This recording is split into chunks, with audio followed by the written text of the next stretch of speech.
పులివెందులలో వైఎస్ఆర్ కాంగ్రెస్ పార్టీకి 683 ఓట్లు వేసిన తెలుగుదేశం పార్టీ ఏజెంట్లకు నా ధన్యవాదాలు. ఎందుకంటే తెలుగుదేశం ఏజెంట్లకు కూడా వైసీపీ పైన ఇంత అభిమానం ఉందని నాకు నిన్ననే తెలిసింది. కాబట్టి ముందుగా వాళ్ళకి ధన్యవాదాలు తెలుపుకుంటానా.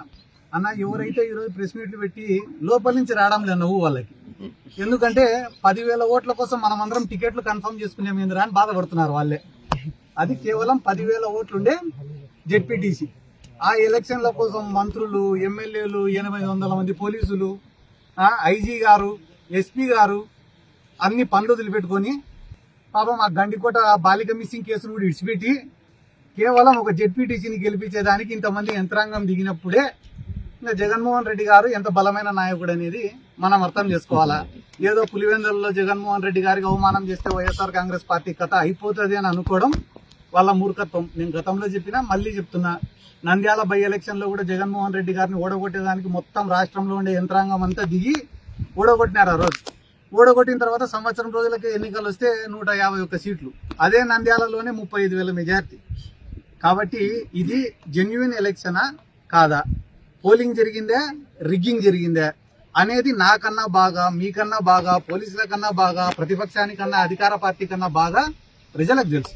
కాబట్టి ప్రజల యొక్క ఆలోచనలను పులివెందులలో వైఎస్ఆర్ కాంగ్రెస్ పార్టీకి 683 ఓట్లు వేసిన తెలుగుదేశం పార్టీ ఏజెంట్లకు నా ధన్యవాదాలు. ఎందుకంటే తెలుగుదేశం ఏజెంట్లకు కూడా వైసీపీ పైన ఇంత అభిమానం ఉందని నాకు నిన్ననే తెలిసింది. కాబట్టి ముందుగా వాళ్ళకి ధన్యవాదాలు తెలుపుకుంటానా. అన్న, ఎవరైతే ఈరోజు ప్రెస్ మీట్లు పెట్టి లోపల నుంచి రావడం లేదు నువ్వు వాళ్ళకి, ఎందుకంటే 10,000 ఓట్ల కోసం మనం అందరం టికెట్లు కన్ఫర్మ్ చేసుకునేమేందిరా అని బాధపడుతున్నారు వాళ్ళే. అది కేవలం 10,000 ఓట్లుండే జెడ్పీటీసీ. ఆ ఎలక్షన్ల కోసం మంత్రులు, ఎమ్మెల్యేలు, 800 మంది పోలీసులు, ఐజీ గారు, ఎస్పీ గారు అన్ని పనులు వదిలిపెట్టుకొని పాపం ఆ గండికోట బాలిక మిస్సింగ్ కేసును కూడా విడిచిపెట్టి కేవలం ఒక జెడ్పీటీసీని గెలిపించేదానికి ఇంతమంది యంత్రాంగం దిగినప్పుడే ఇంకా జగన్మోహన్ రెడ్డి గారు ఎంత బలమైన నాయకుడు అనేది మనం అర్థం చేసుకోవాలా. ఏదో పులివెందులలో జగన్మోహన్ రెడ్డి గారికి అవమానం చేస్తే వైఎస్ఆర్ కాంగ్రెస్ పార్టీ కథ అయిపోతుంది అని అనుకోవడం వాళ్ళ మూర్ఖత్వం. నేను గతంలో చెప్పినా మళ్ళీ చెప్తున్నా, నంద్యాల బై ఎలక్షన్ లో కూడా జగన్మోహన్ రెడ్డి గారిని ఓడగొట్టేదానికి మొత్తం రాష్ట్రంలో ఉండే యంత్రాంగం అంతా దిగి ఓడగొట్టినారు. ఆ రోజు ఓడగొట్టిన తర్వాత సంవత్సరం రోజులకే ఎన్నికలు వస్తే 151 సీట్లు, అదే నంద్యాలలోనే 35,000 మెజార్టీ.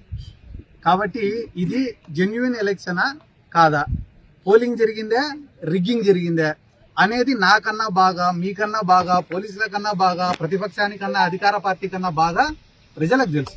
కాబట్టి ప్రజల యొక్క ఆలోచనలను